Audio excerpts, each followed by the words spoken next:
Welcome into the Daily Roto Sharks podcast. We're kicking off June 1st, talking about the night slate. It's a 4-game slate.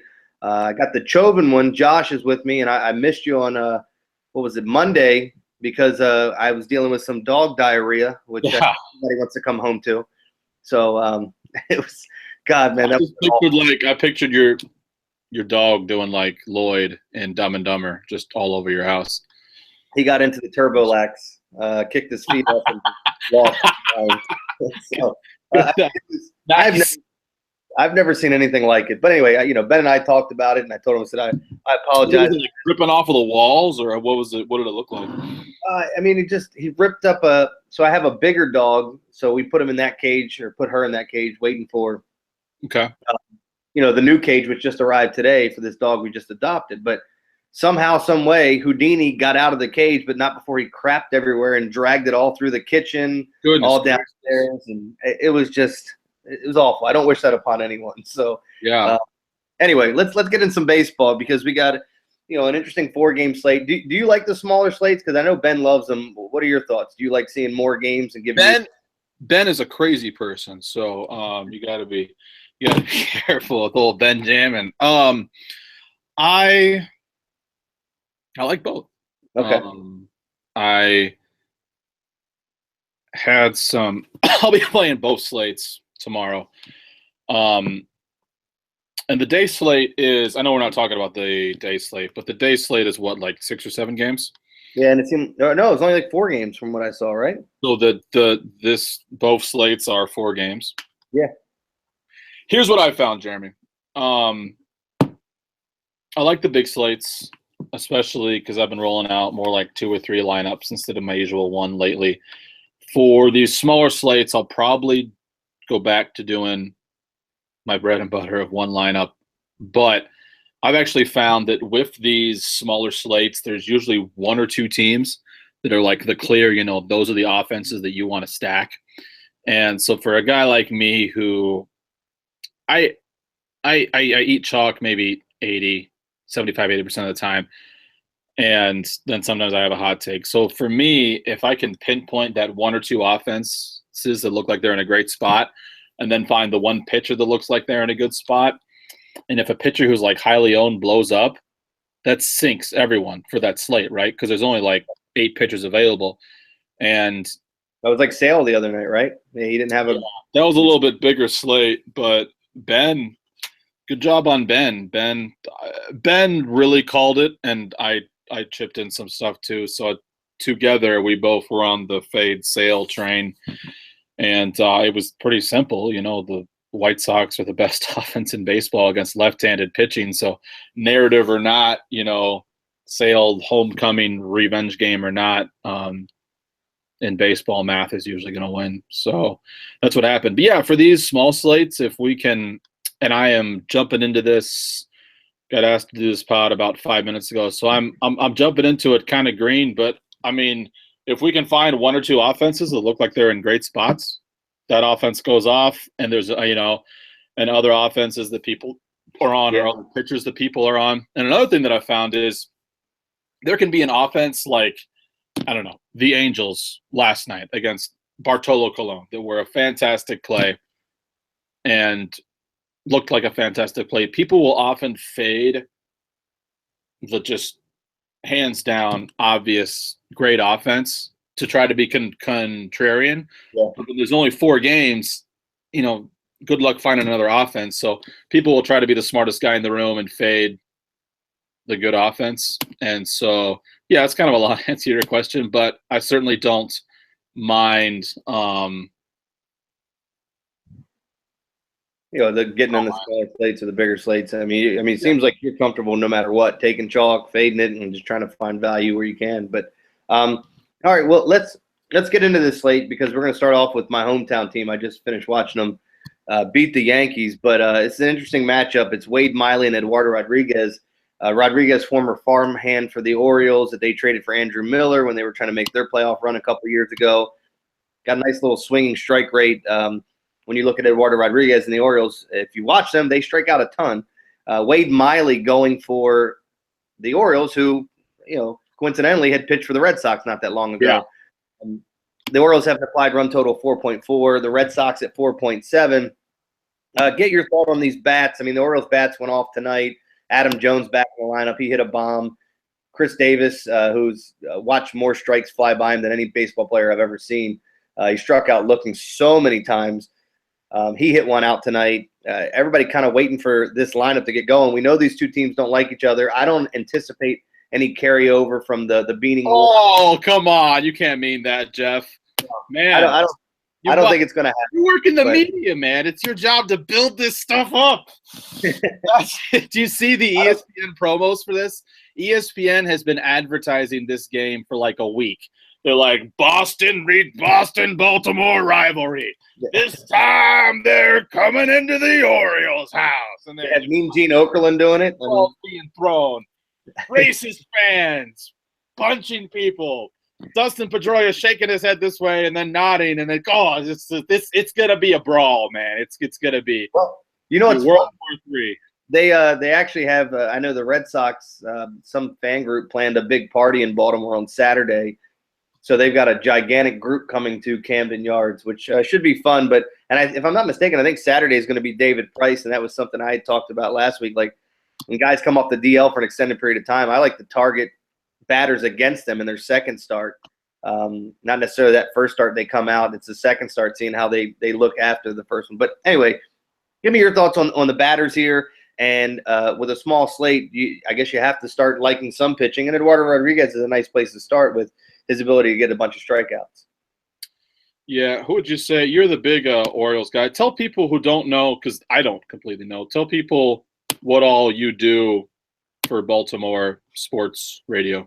Well, I host a show from 2 to 6. I've been doing radio in Baltimore since 2000, and my station's the home of the Orioles, so we get a chance to interview a bunch of the players. Yeah, get pretty good access to them, and I've been following this team pretty closely for the past 15, 20 years, and the way the team's assembled now is that we see it on a regular basis, and it's trying to calm guys down, don't get too high, too low. 2 weeks ago, the Orioles had the best record in the American League, and now they're as close to last place as they are to first place in their own division. They strike out a ton. So, and I've been saying it, once it starts to heat up, and it's not necessarily going to be warm or when the humidity gets higher in the air here in Baltimore, the ball flies out of the ballpark. So it's target at your own risk. But this always happens in the beginning of the year where the bats are just constantly swinging and missing. So, and against lefties too. I don't know what the deal is with the Orioles. There were a couple guys in this lineup, Machado and Jones. They used to mash lefties, but you're not seeing it this year. Yeah. Remind me, we should have some time at the end of the show. I want to ask you what some of your best stories are from. You have to have like a great Orioles story, right? I got a fantastic one. But, all right. Well, you favorite athlete in the history of athletes too. So you remind me at the end of the show, some ball player tried to fight you or something. Well, you're hitting the nail on the head, so we'll get to that. Okay. Well, hang on to that. We should probably get the people what they want first. Okay. Yeah. This is a hard read for me, man. I've never been a huge Wade Miley guy, so I have some interest in the Boston bats. I'm probably not gonna play Eduardo Rodriguez, although I like him, man. I like his stuff. I watch way more extra innings than is healthy for me or my social life, but I like what I've seen from this guy, man. He's got nasty stuff. He averages about a strikeout per inning, so he knows how to miss bats. But I think that this will have some runs scored. There's going to be a lot of emotion going. So I'm tempted to play Eduardo Rodriguez, but I probably won't. And but I don't know if I necessarily want to jump on the other side and play the Baltimore bats. However, I am interested in playing these Boston bats. Who are a few guys that jump out to you from Boston going against the lefty Miley? Yeah. Well, the first guy you circle is Mookie Betts, because if you go back and look at his numbers at Camden Yards last year, it's home away from home. He absolutely destroyed this ballpark. He had a game, he hit 3 home runs in a single game. He had a series where I think he hit 6 in a 4-game set. I mean, he was just absolutely killing the ball in this yard. So he's the first guy I circle. And, and you start looking at the lineup too. I know I don't play Xander Bogaerts all that much, but I know the bat's starting to heat up a little bit. The power numbers still aren't there, and on occasion, a little bit. What do you think about this? I have a little more interest in Devin Marrero at only 2,100 on FanDuel than I do for Xander Bogaerts, who more often than not dinks around with a couple singles and rarely even gets into double-digit FanDuel points. The big problem with Wade Miley, and if you're checking the early slate, you'll find the Hispanic version of Wade Miley. It's called Giovanni Gallardo. We had him last year as well. But he just nibbles. He walks a ton of guys, and his ERA looks great this year, but he's putting a bunch of guys on base, and you know what happens. You play with fire too much, you get burned. He'll give up the 2- and 3-run shot after putting way too many guys on. And if he ends up going 5 innings, if he can get to 6, every once in a while, he catches lightning in a bottle. But, I mean, there's a lot of these bats. Like Chris Young's another one that I know he mashes lefties, and Wade Miley's in – it's not an envious position for him to be in facing this lineup with the way the Orioles have been playing. All right. Yeah. Any thoughts on the Oriole bats for you? Well, like I was saying, I believe in Eduardo Rodriguez. I don't know. I may end up playing him tomorrow. We'll have to – I'll give a verdict at the end of the show. Right now – like I said, I rarely will target pitchers going into Camden Yards against this Boston offense. I don't know if I'm going to do it tomorrow. I don't hate Eduardo. I don't know if I'll have a single Baltimore bat, so therefore on this small slate, I kind of have to take a look at Erod. Let's go through these other bats, and I'll give other pitchers rather, and I'll give a verdict on Erod at the end of the show. But I don't hate him. But the play for me so far from this game is get some of these Red Sox bats in your lineup. Let's move on. Blue Jays hosting the Yankees. Jays have been getting hot here as of late, and get back Josh Donaldson and Troy Tulowitzki. They were off today, or at least those two guys got the day off. I would expect them to be back in the lineup against CC Sabathia. So you got Sabathia going for the Yankees, Marco Estrada for the Blue Jays. The Jays have an implied run total of 4.9.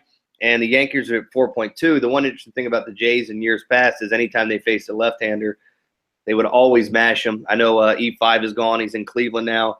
But with some of these bats getting healthy, and you look at it, they've been on fire. And I know some of these stacks have been hitting as well. Tell me what you're looking at here for bats, and you jumping over that Yankee side at all, looking there as well. And do you like either pitcher? I mean, Estrada might be another chalky pick here. Do you think Estrada's going to be chalky, though? I mean, he's in Rogers Center, which has been called, the Coors Field of Canada. Well, I mean, I guess isn't the debate because you have Greinke on here who's a little higher priced. Jeff Locke, I don't know that I'm going there. Alex Meyer, people like him. He can get some cheap, you can get some Ks for a cheap value, but going up against the Twins lineup, I don't know that I'm going there. And then we talked about Rodriguez, so.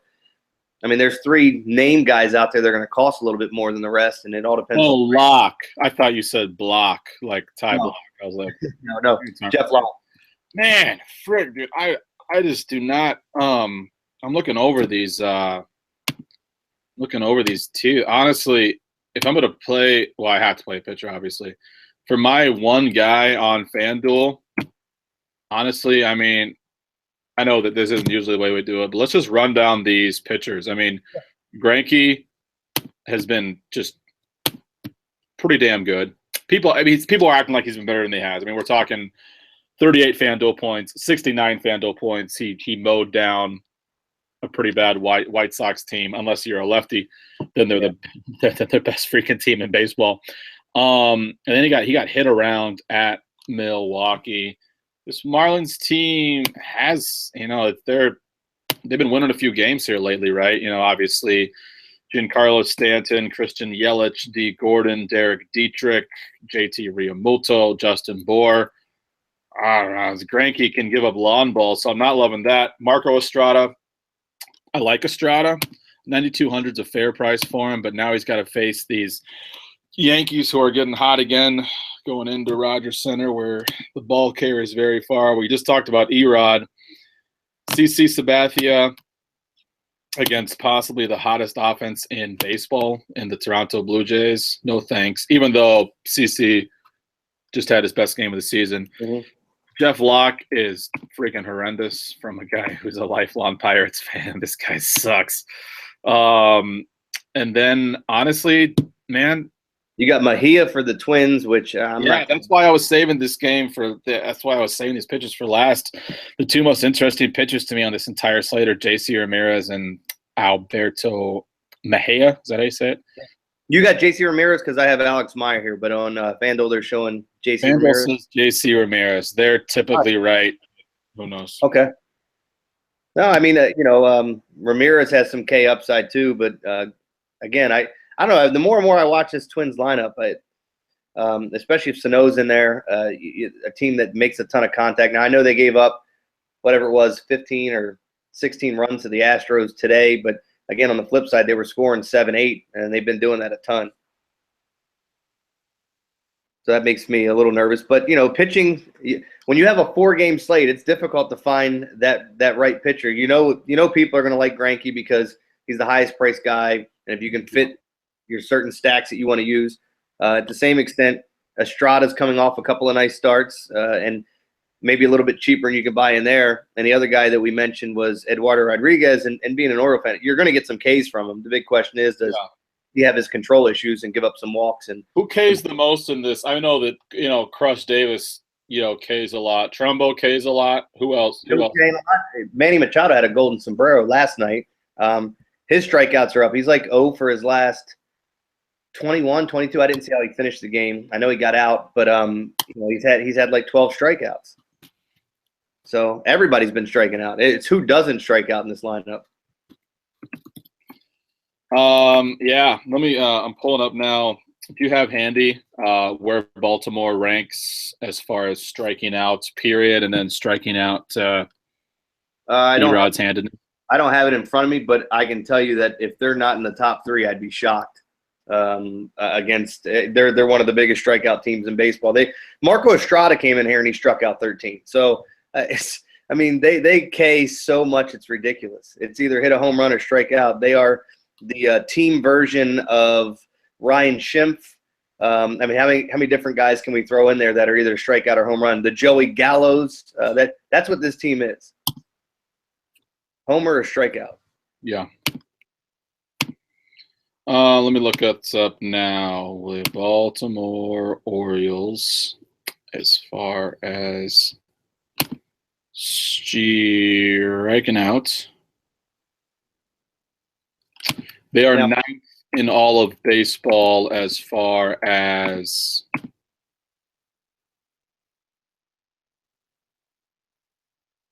strikeouts go. Is Erod a lefty or a righty? What? Lefty. My brain is shutting down right now. Baltimore 8th overall in strikeouts in baseball. Only 11th against lefties. Does that kind of surprise you as a Baltimore guy who's used to them? Absolutely. I feel like the Orioles have had so many double-digit K games from starters, not even including the bullpen. Last year, I don't know, we're going back to last year. They broke the record for strikeouts in a single series against the Houston Astros last year. And, I'm just so used to watching guys that aren't power arms come in and strike this team out. And it does help when you have guys in the middle of the lineup that are power hitters that are striking out 2-3 times a game. And in the heart of that order, Machado's going to come out of this funk at some point, but it's not happening now. But Machado, Trumbo, Davis, right in the heart of that order, striking out a ton. And then you bring in guys like Jonathan Scope, Caleb Joseph, J.J. Hardy at the bottom lineup. Wellington Castillo hit the DL, so he won't be in the lineup. He took a foul ball off of Little Wellington, and so he's on the DL. Does this surprise you as a big Orioles guy? Like, I kind of asked this question earlier, and I felt like I didn't get a full answer out of it. Do you think that they've been really working on the strikeouts? Or, this team, I know I've been playing DFS baseball. I think it's my 4th season, 2nd season really doing it seriously. These guys, well, it's just how the team strikeout city. There used to be a cool breeze coming out of Camden Yards every night because these guys are whiffing so much. Do you think that's something that they've been purposely working on? Because eighth in baseball is certainly an improvement to where they used to be. Wouldn't you agree? Yeah, I mean, I'm telling you right now, I'm even shocked this year that you're telling me eighth. I'm wondering how bad the other teams have been as far as K's go. But let's run it down because this is an important stat for me, man. San Diego's most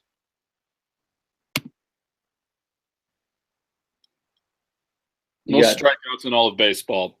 Tampa Bay, you probably knew that. Tampa Bay by a freaking mile. Tampa Bay has 572.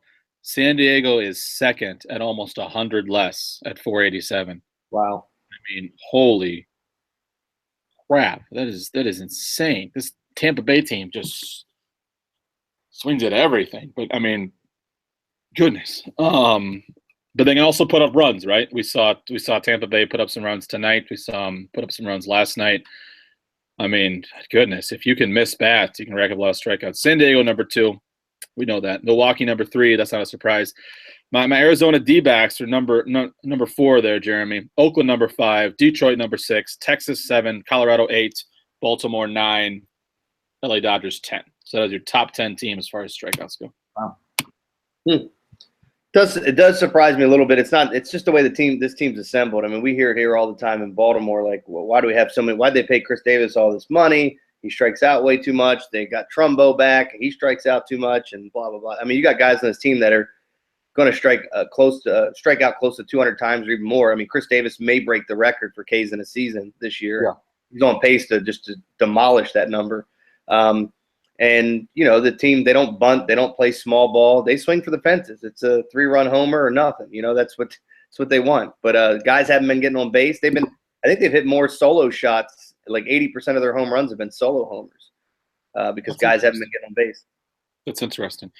Well, that's good, Jim. And I really love getting your perspective as a guy who eats and lives and breathes this team. It's I mean, how lucky are we that it's only a 4-game slate, but the Orioles are on here? I think that it's really, I don't know.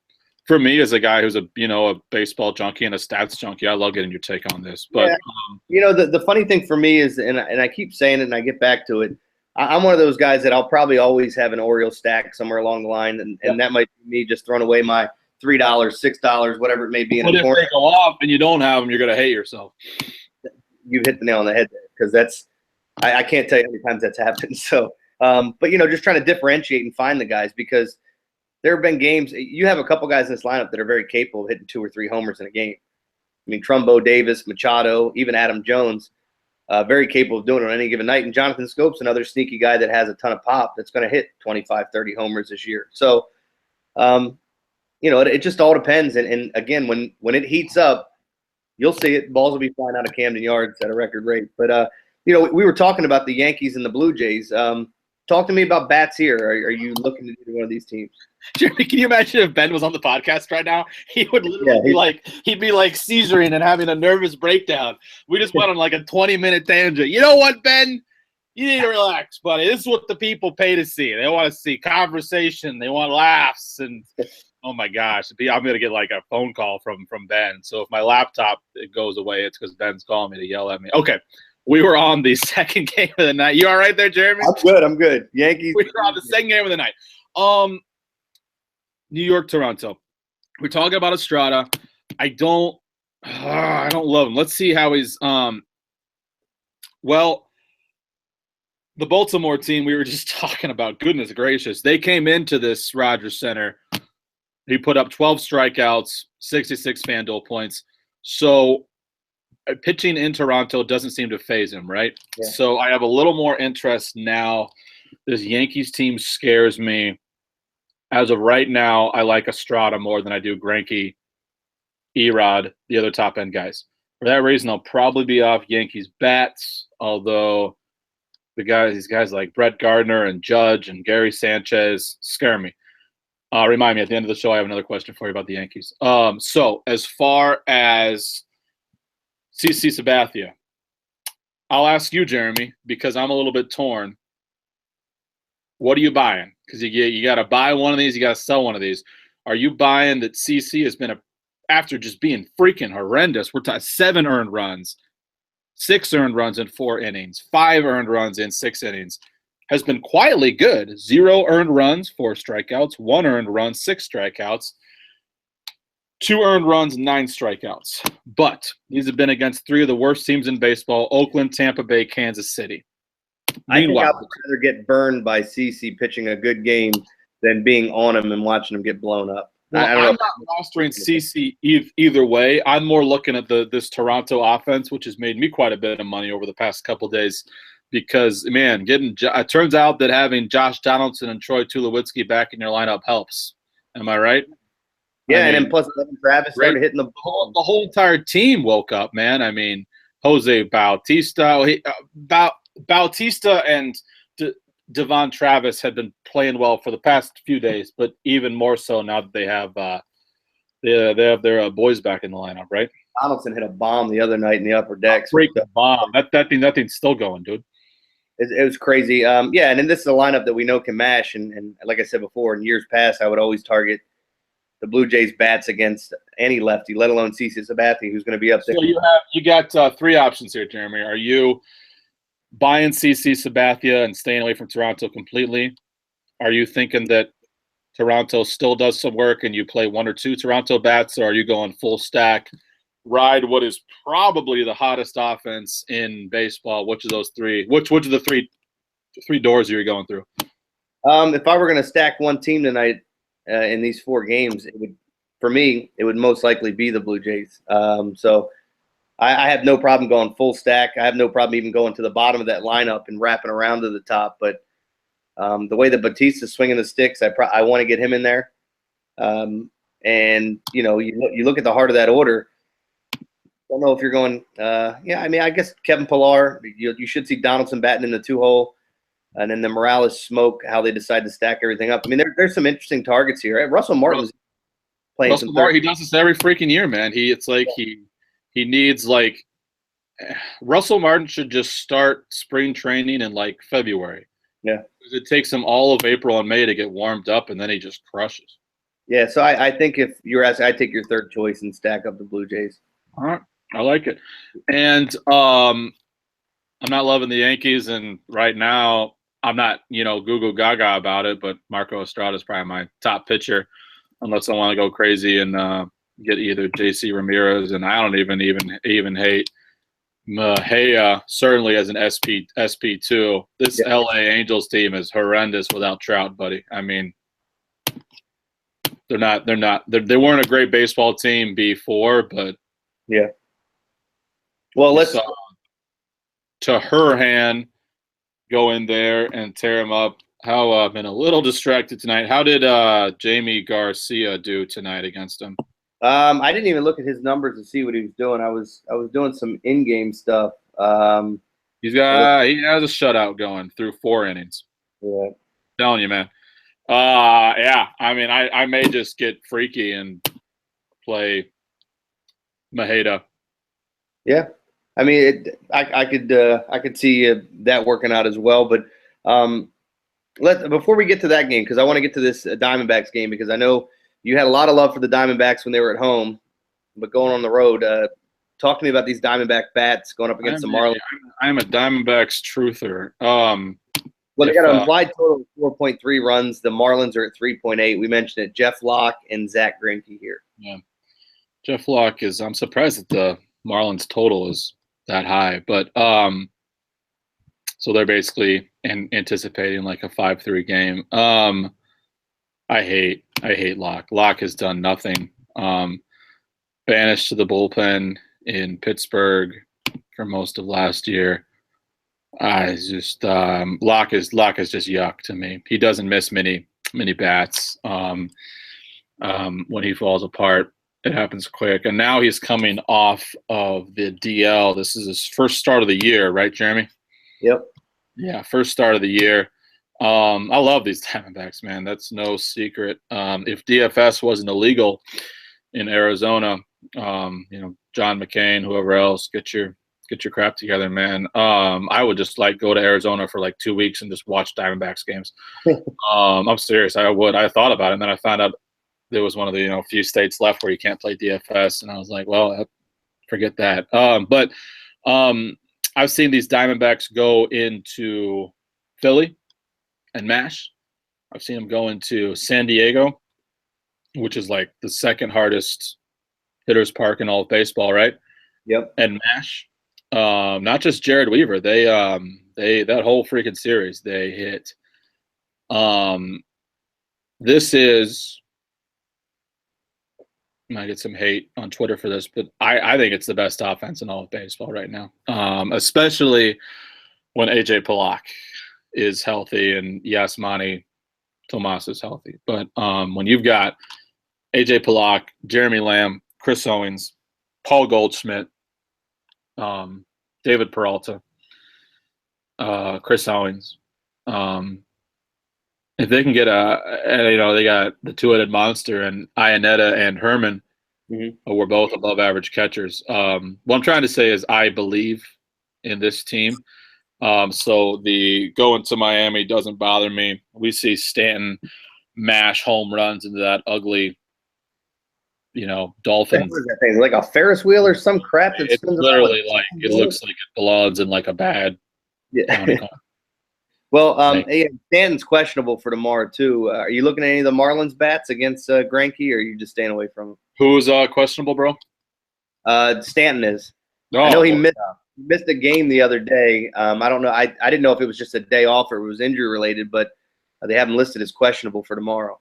I haven't heard him hurt, but I think that was just a day off. We'll find out tomorrow, obviously, but sometimes weird stuff happens. I'm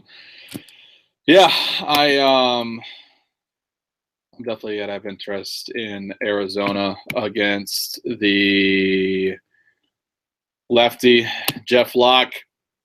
We can't play Yasmani Tomas because he's still hurt, right? I know that that's the go-to guy to get on. No, he's back. Wait, what's going on here? He's back. Okay, so Tomas is the play when they're facing a lefty, right? Goldie hits both sides of the plate just fine. Lamb has hit both sides of the plate just fine. I think that the Diamondbacks could just destroy a guy who I think is pretty much a fraud as a starting pitcher. Well, let's move on. Minnesota and the Angels. Angels have an implied run total of 4.7 runs, and the Twins at 4.4. You mentioned Alberto Mejia, and you have J.C. Ramirez, correct? That's yeah. Let me jump into these pitchers here. Mejia, he doesn't suck. I mean, we're talking about a guy who a pretty normal start for him is like 6 innings, 5 strikeouts, 2 earned runs. For 6,100 on FanDuel, and certainly as an SP2 on DraftKings or fantasy drafts, yeah, I mean, I'll take that all day. And I think that he has a little more upside than that, Jeremy. Like I said, this Angels team is not good without Trout. There's some Ks in this lineup, and then you go across the other end to J.C. Ramirez, who has been reliable. A pretty normal start from him is 7 innings pitched, 4 or 5 strikeouts. He seems to always get the win. He seems to always get a quality start. I live in Minneapolis here currently, and I think the Twins are still in first place. I'm not buying that long term. They don't have the starting pitching to get to the playoffs, I don't think, and they certainly don't have the pitching staff to get to the playoffs. But they're enjoying the city's enjoying them in first place. They lost 100 games last year, man, and so being in first place now, it's got to be pretty exciting. I mean, and seeing some of the young guys too, because I know like Jose Barrios, seeing him turn the corner and the way he's been pitching, he came in and shut down the Orioles here last week, and even Irvin Santana, who the Orioles somehow ended up with Ubaldo Jimenez instead of Irvin Santana. I'm still a little bitter about that. Yeah, I hear you. So, I mean, will you look at any of the Angels bats at all? Yeah, like I said, I mean, I'm not expecting Mejia to go in there and throw a no hitter.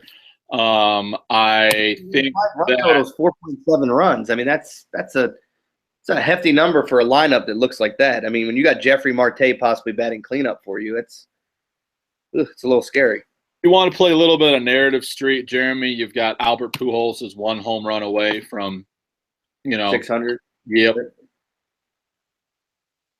And like I said, I'm more of a fan of the Angels having a bad lineup than I am a fan of Mejia. Yeah, you know what? I'm not gonna play Mejia. I'm not doing that. If my pitcher tomorrow is gonna be either JC Ramirez or Marco Estrada. Maybe Greinke, if no, Stanton. So let's see what my lineup looks like here with Estrada. Oh, I can still make a sexy lineup with Estrada. So, I don't know, man. Would you rather go Goldschmidt against Locke or play narrative street with Pujols going for home run number 600? He's mashed 2 home runs in his last 2 games. He's obviously locked in. What are you doing there? I mean, that's I think it's a little bit tougher of a call than what I'm going to make it seem, but I think it's easy enough to go with Goldie if you can afford it, obviously, with your lineup. So I got no problem. I mean, rostering Goldschmidt any given game against any pitcher because he's that good, and on top of the power numbers, you get some stolen base upside too because they'll swipe you a bag every now and then. Yeah. So, have you ever seen a guy as big as Goldschmidt swipe bags? It's crazy. And Arizona runs a ton, man. They do the freaking double steal. I've literally I'll have my Diamondback stacks, which I love to employ whenever. I'm not stupid. I won't play Diamondbacks against Kershaw, but I will have. The Diamondbacks have also just played some horrendous pitchers, and a lot of them at home in Chase Field, where the ball flies swiftly and deeply through the cactus night, if you know what I'm saying, Jeremy. The ball soars out of Chase Field. So, but these Diamondback stacks are awesome because I'll be watching the game or doing something, and I'll go to the bathroom, and I'll be looking at FanDuel app on my phone, and all of a sudden I'll see plus 21. I'm like, oh, someone hit a home run. No one hit a home run. Goldie and Peralta were both on first and second. They did a double steal. That's 12 points. Yeah. Then Drury hit a single, scored both of them.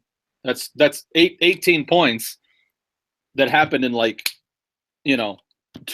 two at bats, and that's just they double steal. I mean, I'll bet you my house they double steal more than anyone in baseball. Their coach is just a madman. Yeah, they absolutely wreak havoc on the base pass. Well, real quick, since there's only 4 games, and I'll give you my player story here in just a second. But your favorite stacks of the day in the 4-game set? It isn't a stack, but I really think that the machine hits home run number 600 tomorrow, and I like him a lot at first base. I think that these Diamondbacks rip apart Jeff Locke. I've talked about catcher punts on this show, especially in cash games. The position that I'm most likely to punt is going to be catcher because so often you spend up for catcher and they let you down, man. So catcher is where I like to save money, and it happens more often than not that a cheap catchers are built for power, not speed, and so often the cheap catcher will blast one out of there for you. So I'll likely have 4 Diamondbacks. I will have 2 or 3 Red Sox, and so those would probably be my top stack with the Blue Jays. Not far behind them, but I believe in the Red Sox and D-backs tomorrow more than I do the Blue Jays going against CC Sabathia, who seems to have somewhat turned a corner. So, well, let's play our little game here. I'll let you pick first, as we're gonna try to detect some dongs, if you will. How are we at for time? Are we gonna get yelled at by Jammin later, or what's going on? No. I mean, we're good. We can. Are we under an hour? Somewhere near there, I think. Okay, I'm kidding. Obviously, Jammin's awesome. He doesn't beat us after the show. That's all I'm trying to make it sound like. But so I'll let you pick first, man. Who do you take in our little game here? Are we still doing pitchers, or are we just doing hitters? Just hitters. So we go 3 apiece, back and forth. We typically do 2, but if you want to go 3, we can go 3. Oh, come on, it's a skill game. I go 3. My guy, Mookie Betts. Well, you took him first right off the board. Well, then I'll just be a total block to you, and I'll take your boy Albert Pujols. See, I was going to take Pujols first, but I figured he's like 2,700. Surely Jeremy wouldn't take a guy. The only reason I did that is because you took Betts first, because I thought for sure he was going to fall to me with you in love with your Arizona Diamondbacks and, of course, Narrative Street with Pujols. But I'll take Pujols, and I'll even hit you one more time with Goldschmidt. I'll snatch him from you as well. Oh, why you got to do this to me? Lamb, I guess. All right, you get another one. You want to do 3, right? Goldie. I took Goldie. Are you sure? You did. Man. Why did I do that?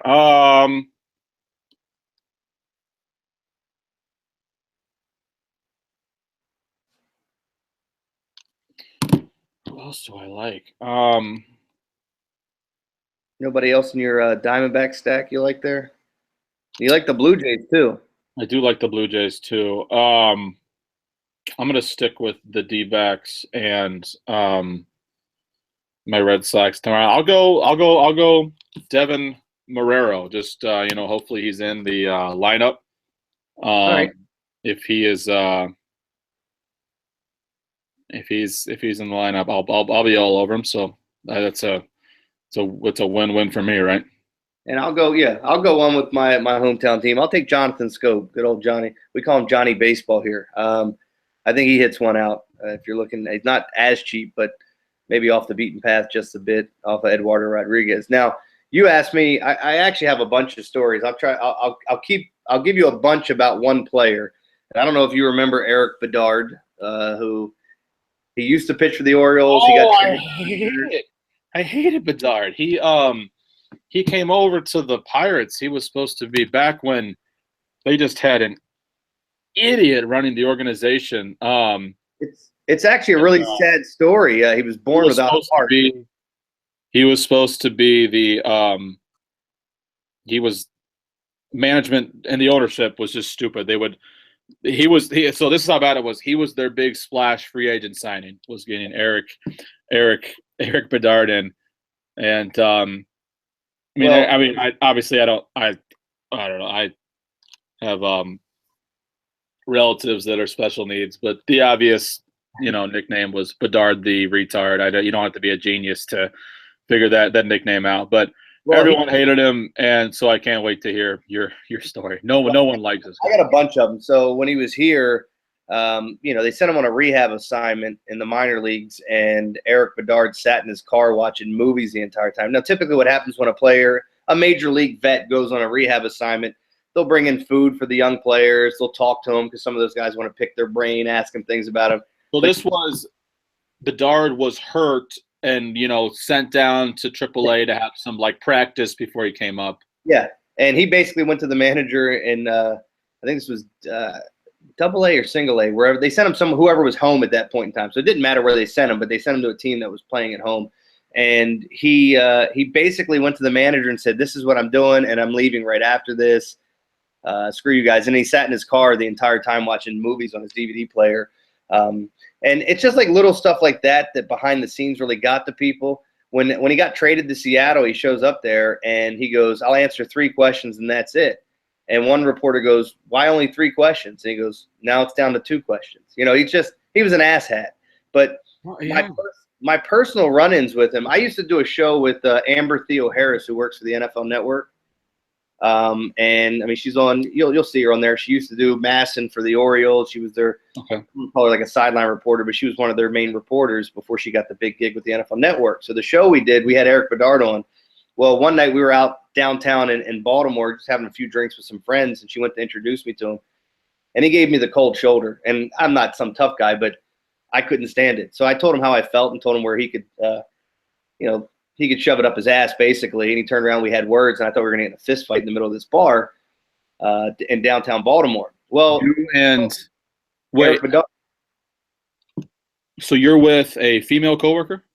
Yeah, I'm with a group of people, and one of the Amber Theo Harris, who works for the NFL Network, was with me. We were downtown in Baltimore having a few drinks, and there just happened to be 3 Oriole players It was Daniel Cabrera, Steve Traxel, who used to pitch for the Mets way back in the day, and Eric Bedard. So I met the other two guys. They were nice. They were taking me around, introduced me, and introduced me to Eric Bedard. I stick my hand out, shake his hand, like, hey, here you go. And he just turns his back on me and starts talking to somebody else. Okay. So I tapped him on his shoulder and told him I thought he was a dick. And, we had words, and the rest was, it was kind of history. And I'm like, all right, whatever. No big deal. It's over and done with. Screw him. He's a jerk. Well, lo and behold, they book him on our show like a week later. So as he gets on the show, anytime I asked him a question, he would give me a one-word answer and blow me off. And then anytime my co-host would ask him, he would answer the question. So he was doing this stuff on purpose. So I just basically said, hang up on this guy. I'm done with him. And, there's tons of stories about this cat if you look him up. And I just think he's gutless. Can't stand him. Least favorite athlete I've ever dealt with in my entire life. That's it's crazy. And I got plenty of other stuff I can't tell. There's secrets I'm taking to the grave, but yeah, you can't just be a dick to everyone when you're a public figure. You can, no, but it just seems like, to just, obviously when you're when you have that attention, you're under pressure. You have like a short fuse some of the time. If someone's just trying to like egg you on or just get at you, you're gonna freak out a little bit. But to just no one like this guy. I have a cousin who is a big Tigers fan, and he told me, he was like, good luck with Bedard. Everyone hates him here. Everyone hated him in Detroit. Everyone hated him in Baltimore. No one liked him in Pittsburgh. Yeah. He's just not a great guy. But anyway, I got more stories I'll tell you off the air, which you can appreciate. Some I can't obviously tell. About some older players and how they feel about the younger players. I've got some really good ones. But anyway, it's been fun, man. Good luck tomorrow. I know you're playing both slates, and you'll be back on with us on our typical Monday night deals, right? Monday is our night, yeah. Oh, that sounded so sensual. When nobody's here, nobody's looking. It's our night, Josh. Thanks. You, me, and Ben. We just Ben and I yell at each other, and you kind of, make everyone love everyone, and it's a beautiful thing. It's a very sweet thing. So, hey, man, appreciate you jumping on here last minute, as we had a few things that didn't work out. So, good to talk to you, and good luck tomorrow. Hey, man, it's always a pleasure. I'm glad that you and I told Ben from day one, I was like, man, I like this Jeremy guy. I got to get to know him better. So, we got the bond in front of the public eye here for an hour, and I just think it's just going to enhance the Monday night pod just that much more. It makes it that much sweeter. All right. Good luck to everybody out there in their game.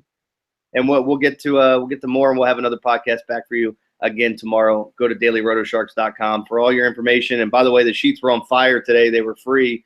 If you played this morning and used the sheets, you cleaned up. There's no question about it. So DailyRotoSharks.com for all your information. Thanks, guys.